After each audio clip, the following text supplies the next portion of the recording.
going to go over into a proper right-hand turn. We're going to come up to the next stop sign here. We're going to make a right-hand turn by the PD station, right?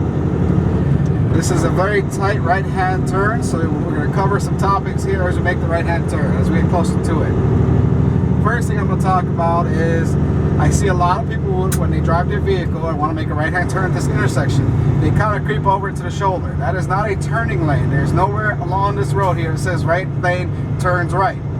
That is not a legal maneuver for you to do, especially in a tractor trailer where you need every inch possible when you come up to this intersection here. So I'm staying in my lane, I'm coming up to the stop sign, right?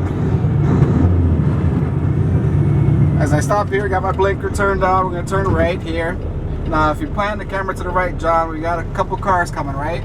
So at this point, I can't make my turn because I don't have enough room. So I'm gonna stay at the stop sign until I have enough room to make my right-hand turn. This person's gonna look at me for a second. Okay, they took off, great. Let's see what this pickup does here. Making a left-hand turn without his blinker. Good job, guy, awesome, yep. All right, so I got my clearance now. I'm gonna make my right-hand turn.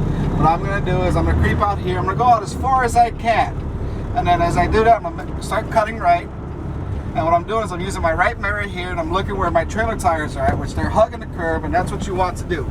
And then you're gonna finish your right-hand turn into your lane here. So what you want to do is you want to keep the rear trailer tires as close to the curb as possible so nobody tries to sneak in beside you.